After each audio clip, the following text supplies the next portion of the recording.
You are Locked On Syracuse, your daily podcast on the Syracuse Orange. Part of the Locked On Podcast Network, your team every day.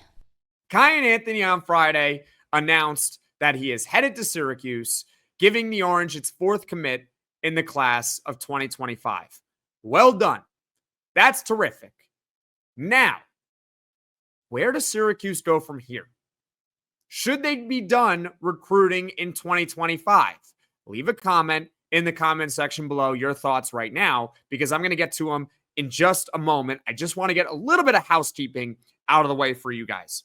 The early signing period in college basketball is still going on for another couple of days. It's from November 13th to the 20th. So that means on Wednesday, I don't know exactly what time, but on Wednesday, it's the last day for these 2025 prospects to sign early with their teams. If they do not sign by November 20th, then they have the next signing period from April 16th to May 21st.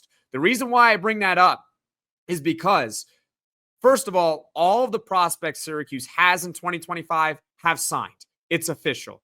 And it's binding. So getting these guys to sign is a big deal. It's binding. They're under scholarship for next season, barring some unforeseen circumstance. They're coming, okay? All four of the players. So now, should Syracuse basketball be done? Let's first go over the case against recruiting more in 2025, okay? So what I'm going to talk about right now is, hey, Syracuse basketball, you got 4 commits. You should hold off on recruiting. No more recruiting, okay, in 2025. Really, the case boils down to this.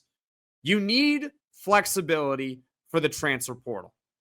It's the wild, wild west, and it's only going to get more wild. We saw it this past offseason.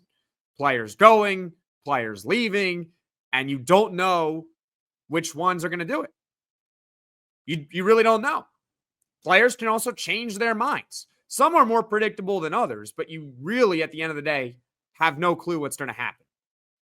Malik Brown, it seemed like he was going to stay with Syracuse when the ACC tournament was over. And then all of a sudden, he's gone. He's at Duke now. You don't know with the transfer portal, and you need flexibility for it. You need the minutes available for the transfer portal. When you look at Syracuse basketball's 2025 class, it's a relatively deep class. They have 4 players in it, and they're all going to be under scholarship. Okay, they're all under scholarship. They are signed. It is official. It is done. They have 4 players already. Who are those 4 players? You got 5-star forward Sadiq White. You got 4-star guard wing Kiyan Anthony, who you got on Friday. Awesome recruit. 4-star combo guard Luke Fennell, and 3-star guard Aaron Womack. 4 is a pretty deep class, especially in this day and age when the transfer portal is a real deal. That's how a lot of teams build now. They build through the portal. And you don't know who's going to enter it. So you want to keep the minutes and the flexibility available. And you already have 4 players that are coming in from high school.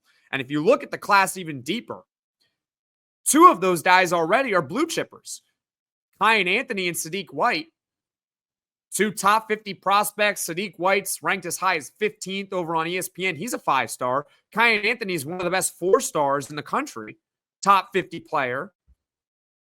These are guys who are going to command a lot of minutes last season.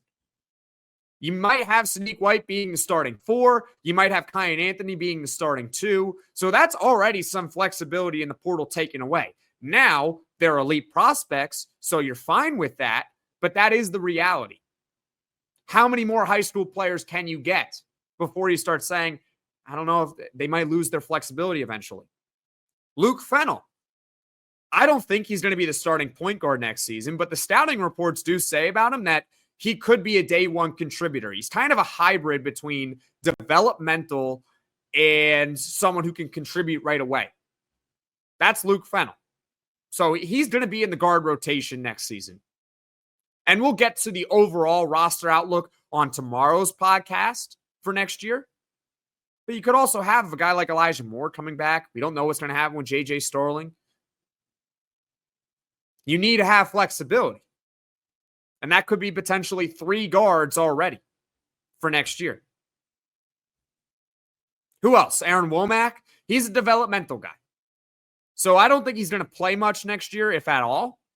But he's still going to be under scholarship. That is a scholarship spot that you are using on Aaron Womack. Got nothing against him, but that's just the reality of it. You got 4 players. You do need to keep some flexibility for the transfer portal. That is the case against recruiting further in 2025. But there are exceptions. There are exceptions, and I really don't have an opinion either way.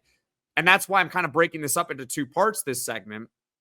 Here's the case to keep recruiting it. Okay? Keep recruiting 2025. If an elite player wants to play for Syracuse in 2025, you don't say no to an elite player. And we'll get to the prospects that I'm talking about in the second and third segments of this show. But that's the reality. If an elite player says to Syracuse, hey, I want to come play for you guys next season. In the next couple of days, I want to sign my national letter of intent and be your 5th player in your commit class. You don't say no. You give that player the national letter of intent and you run. And the reason for that is because, yeah, you want to have that flexibility for the transfer portal, but if you can get someone elite from high school, what difference does it make? That could be a starter that you get from high school, and you have someone who's already locked in. That can potentially be a starter or a high-end bench player right off the bat. Never know how it is with these high-ranked recruits. Sometimes they come off the bench. Devin Booker came off the bench for Kentucky. So that's really the exception. If an elite player wants to play for Syracuse, then you forego that, hey, the flexibility for the transfer portal because it's an elite player, and you don't say no to an elite talent. The other kind of exception to the rule is if it's a position of need, which we'll talk further on in the next segment. But if it is a position that you really need in your recruiting class, then I'm kind of okay with foregoing that flexibility. But it really just depends on the prospect. It's kind of like a mix. It's a mix, if you will. I'm not entirely sure if I'm for or against if it's a position of need. You might want to wait. You might not want to wait. But it is something to consider. So I guess the 1.5 exceptions to the rule is if an elite player wants to come play for Syracuse from high school, you don't say no. You say yes. Or maybe if it's a position of need, you say, okay, maybe we want to forego that flexibility of the transfer portal. So that's how Syracuse, in my mind, should attack the 2025 recruiting class going forward. What do you guys think of my opinion? Do you think that Syracuse, no matter what, should just sign everyone? Or should they wait? Leave a comment in the comment section below your thoughts on the class of 2025 and what Syracuse should do going forward.